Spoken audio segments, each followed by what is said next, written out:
ओम नमो भगवते रुद्राय। नमस्कार दोस्तों, आज के इस वीडियो में हम सुनेंगे ऋषि पंचमी के व्रत पर सुनी जाने वाली व्रत की कथा। जो भी भक्त इस कथा का श्रवण करता है निश्चय ही वह दैहिक, भौतिक और दैविक तीनों प्रकार के कष्टों से मुक्ति पा जाता है। व्रत को धारण करने वाली जो भी स्त्रियां होती हैं वो अपने सौभाग्य को प्राप्त करती हैं। यह महान और उत्तम व्रत भाद्रपद मास के शुक्ल पक्ष की पंचमी तिथि को मनाई जाती है। इस व्रत के प्रभाव से उसे अपने पूर्व जन्म का स्मरण रहता है। खासकर इस व्रत को सभी को सुनना तो चाहिए ही, लेकिन वो स्त्रियां विशेषकर सुने जो पीरियड्स के दौरान किसी भी कार्य को करती हैं। पूर्व समय में महिलाएं सभी प्रकार के कार्यों के लिए बंधी हुई थी और जब मासिक धर्म से वो गुजरती थी तब उन्हें आराम करने की सलाह दी जाती थी। ये आराम करने की सलाह उन्हें अनर्थक ही नहीं मिला करती हैं, बल्कि इसके पीछे भी बहुत बड़ी कथा है। यदि आज की कथा का आप श्रवण करेंगे तो पीरियड से गुजरने वाली जितनी भी महिलाएं होती हैं वो खासकर सावधान रहेंगी, सभी कष्टों के प्रति वो अवगत भी रहेंगी। हमारे धर्म शास्त्रों में कहा भी गया है, जो भी स्त्री रजस्वला के प्रथम दिन होती हैं वो प्रथम दिन चांडालिनी कहलाती हैं, दूसरे दिन ब्रह्मघातिनी तथा तीसरे दिन धोबिन के समान अपवित्र मानी जाती है तथा चौथे दिन स्नान करने के बाद ही वो शुद्ध होती हैं। यदि शुद्ध मन से ऋषि पंचमी का ऐसी स्त्रियां व्रत करें तो अभी तक जो भी कार्य आपने किया है, यदि आपने मासिक धर्म होते हुए भी इन कार्यों को किया है तो सारे प्रकार के दुख से आपको छुटकारा मिल जाता है तथा इस जन्म के साथ ही अगले जन्म में भी अटल सौभाग्य की प्राप्ति होती है। इस व्रत का प्रभाव बहुत ही अधिक है और सभी दुखों से मुक्ति मिलती है। जाने अनजाने में हुई जो भी पाप होते हैं उनसे भी मुक्ति मिलती है। आइए व्रत की कथा का हम श्रवण करते हैं। एक समय की बात है, युधिष्ठिर ने प्रश्न किया, हे देवेश, मैंने आपके श्री मुख से अनेक प्रकार के उत्तम व्रतों को श्रवण किया है। कृपया करके अब आप कोई ऐसा व्रत बताएं, कोई ऐसा कथा बताएं जिसको करने से सभी पापों का नाश होता है। राजा के इस वचन को सुनकर तब श्री कृष्ण बोले, हे राजेंद्र, मैं तुमको ऋषि पंचमी का उत्तम व्रत बतलाता हूँ जिसको धारण करने से स्त्री समस्त पापों से छुटकारा प्राप्त करती है। हे राजन, पूर्व समय में वृत्तासुर का वध करने के कारण इंद्र को पापी बनाया गया था और उस पाप को 4 स्थानों पे बांट दिया गया। पहला अग्नि की ज्वाला में, दूसरा नदियों के बरसाती जल में, तीसरा पर्वतों में और चौथा स्त्री के रज में। उस रजस्वला धर्म में जाने अनजाने उससे जो भी पाप हो जाते हैं उनके शुद्धि के लिए ऋषि पंचमी व्रत करना सर्वोत्तम है। यह व्रत समान रूप से चारों वर्णों की स्त्रियों को करना चाहिए, यह सभी को करना चाहिए। इसी विषय में एक प्राचीन कथा का आज मैं आपसे वर्णन करता हूँ। सतयुग की बात है, विदर्भ नगरी में स्वयंजीत नामक एक राजा हुए। वे प्रजा का बिल्कुल उसी प्रकार से पालन करते थे जैसे कोई पिता करता है। उनका आचरण एक ऋषि संत के समान था। राज्य में समस्त वेदों का ज्ञाता, समस्त जीवों का उपकार करने वाला सुमित्र नामक एक कृषक ब्राह्मण भी निवास करता था। उस ब्राह्मण की एक स्त्री थी जो पतिव्रता थी और स्त्री का नाम जयश्री था। ब्राह्मण के अनेक नौकर चाकर भी थे।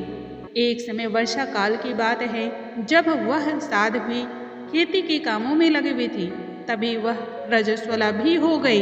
हे राजन, उस पतिव्रता स्त्री को अपने रजस्वला होने का भास भी हो गया, किंतु फिर भी वह घर गृहस्थी के कार्यों में लगी रही। कुछ समय के पश्चात दोनों स्त्री पुरुष अपनी अपनी आयु को भोग कर मृत्यु को प्राप्त हुए। जयश्री अपने ऋतु दोष के कारण कुतिया बनी और सुमित को रजस्वला स्त्री के संपर्क में रहने के कारण बैल की योनि में जन्म लेना पड़ा। क्योंकि ऋतु दोष के अतिरिक्त इन दोनों का कोई और अपराध नहीं था, अतः इस कारण दोनों को अपने पूर्व जन्म की सारी बातों का याद रहा।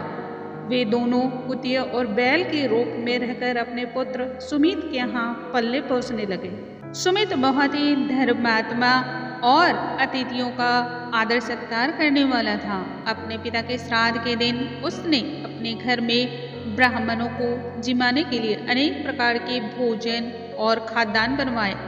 उसकी स्त्री किसी अन्यत्र काम से बाहर गई हुई थी। तभी एक सर्प ने आकर रसोई के एक बर्तन में विष उझेल दिया। सुमित की मां कुतिया के रूप में बैठी हुई यह सब देख रही थी। अतः उसने अपने पुत्र को ब्रह्म हत्या के पाप से बचाने की इच्छा से उस बर्तन को स्पर्श कर लिया। सुमित की पत्नी से कुतिया का यह कृत्य बिल्कुल ही सहन न हुआ और उसने एक जलती हुई लकड़ी कुतिया को दे मारी। वह प्रतिदिन रसोई में जो जूठन आदि शेष रहती थी उस कुतिया के सामने डाल दिया करती थी, किंतु क्रोध के कारण उस दिन वह भी नहीं दिया। तब रात्रि के समय भूख से व्याकुल होकर वह कुतिया अपने पूर्व पति के पास आकर बोली, हे नाथ, आज मैं भूख से मरी जा रही हूँ। वैसे तो रोज ही मेरा पुत्र खाने को दे देता था, परंतु आज कुछ भी नहीं दिया है। मैंने सांप के विष वाले खीर के बर्तन को ब्रह्म हत्या के भय से छूकर भ्रष्ट कर दिया था। इस कारण बहू ने बहुत मारा और खाने को भी नहीं दिया। तब बैल ने कहा, हे भद्री, तेरे ही पापों के कारण मैं भी इस योनि में आ पड़ा हूँ। बोझा ढोते ढोते मेरी कमर टूट गई है। आज मैं दिन भर खेत पर काम करता रहा, परंतु फिर भी मेरे पुत्र ने आज मुझे अन्न नहीं दिया और उस पर से सताया भी बहुत है। जब ये दोनों पति पत्नी बातें कर रहे थे तब अपने माता पिता की इन बातों को पुत्र सुमित ने सुन लिया। उसने उसी समय उन दोनों जनों को भरपेट भोजन कराया और उनके दुख से दुखी होकर वन में जाकर उसने ऋषियों से पूछा, हे स्वामी, मेरे माता पिता ऐसे कौन से कर्म थे जो इस योनि को प्राप्त हुए और इससे किस प्रकार से वो मुक्ति प्राप्त कर सकते हैं। सुमित के उन वचनों को श्रवण करने के पश्चात महर्षि दया करके बोले, पूर्व जन्म में तुम्हारी माता ने अलहड़ता स्वभाव होने के कारण रजस्वला होते हुए भी घर गृहस्थी की समस्त वस्तुओं को स्पर्श किया था और तुम्हारे पिता ने भी उसको स्पर्श किया। इसी कारण वे कुतिया और बैल की योनि को प्राप्त हुए हैं। तुम उनकी मुक्ति के लिए ऋषि पंचमी का व्रत धारण करो। तब श्री कृष्ण बोले, हे राजन, महर्षि सर्वतपा के इन वचनों को सुनने के बाद सुमित अपने घर को लौट आया और ऋषि पंचमी का दिन आने पर उसने अपनी स्त्री के सहित उस व्रत का धारण किया। उस व्रत के सारे पुण्य को अपने माता पिता को दिया। व्रत के प्रभाव से उसके माता पिता दोनों ही पशु की इस योनि से मुक्त हो गए और स्वर्गों को प्राप्त हुए। अतः जो भी स्त्री इस व्रत को धारण करती है वह सभी सुखों को प्राप्त करती है। यदि जाने अनजाने में किसी भी प्रकार की कोई पाप हो जाए, कोई त्रुटि हो जाए, तो वह भी इस प्रभाव से, व्रत के प्रभाव से नष्ट हो जाता है। सभी दुखों की सिर्फ एक ही दवा है, ओम नमो भगवते रुद्राय। दोस्तों, इसलिए जो भी महिलाएं हैं उन्हें खासकर ऋषि पंचमी का व्रत अवश्य ही करना चाहिए। ऋषि पंचमी का व्रत करने से सभी सुखों की प्राप्ति होती है और जन्म मरण के इस पाप से और अनेक प्रकार के दुखों से मुक्ति मिलती है। अगले वीडियो में एक नई जानकारी के साथ हम फिर से मिलेंगे। तब तक के लिए नमस्कार दोस्तों।